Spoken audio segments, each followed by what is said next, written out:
கோவையில் நடந்த புத்தக வெளியீட்டு விழாவில் பாஜக மாநில தலைவர் அண்ணாமலையும் நாம் தமிழர் கட்சி தலைவர் சீமானும் கட்டி தழுவி வாழ்த்துக்களை தெரிவித்துக் கொண்டனர். கோவை ராமநாதபுரம் பகுதியைச் சேர்ந்த பிரபல மருத்துவர் ஜெம் பழனிவேலுவின் சுயசரிதை நூலான கட்ஸ் வெளியீட்டு விழா கோவை நீலாம்பூர் பகுதியில் உள்ள தனியார் நட்சத்திர விடுதியில் நடைபெற்றது. இதில் டாடா குழுமத்தின் இயக்குனர் சந்திரசேகர் கலந்து கொண்டு புத்தகத்தை வெளியிட்டார். விழாவில் சிறப்பு விருந்தினர்களாக பள்ளி கல்வித்துறை அமைச்சர் அன்பில் மகேஷ் பொய்யாமொழி, மருத்துவர் ஜெம் பழனிவேலு படித்த அரசு நடுநிலைப் பள்ளியின் தலைமை ஆசிரியர் வையாபுரி ஆகியோர் பங்கேற்றனர். விழாவில் பாஜக மாநில தலைவர் அண்ணாமலை, பாமக தலைவர் அன்புமணி, தமாக ஜி.கே. வாசன், நான் தமிழர் கட்சி தலைமை ஒருங்கிணைப்பாளர் சீமான், சிபிஐ முன்னாள் இயக்குனர் கார்த்திகேயன் ஆகியோர் புத்தகம் குறித்து வாழ்த்தி பேசினர். Has been so humble, unlike different CEOs or chairmen. He has stayed rooted and come here to read his book and it is வந்திருந்தார்கள்.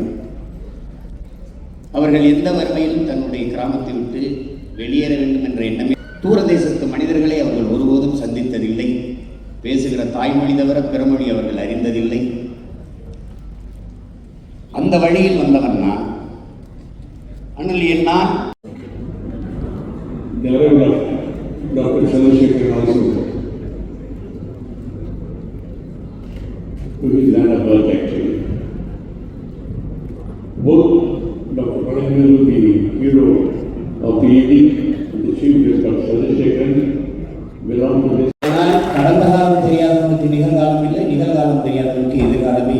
ஒருவன் நிகழ்காலத்தை புரிந்து தேடுகிறான், எதிர்காலத்தில் இன்றி நம்முடைய ஐயா இப்படி தொடங்குகிறார். நான் ஒரு ஏழை விவசாயி மகன். எனது முன்னவர்கள் எங்கள் மூதாதையரின் வறண்ட நிலத்தில். உலகத்தில் மிக பழமையான மொழி தமிழ் மொழி. அதனுடன் வந்ததுதான் உலகத்திலே மிக பழமையான மருத்துவ முறை, நம்முடைய சித்த மருத்துவ முறை. சித்த மருத்துவ முறை நம் முன்னோடிகள் கடைபிடித்த முறை. சித்த மருத்துவ முறை நம்முடைய வாழ்வியல் சம்பந்தமான முறை.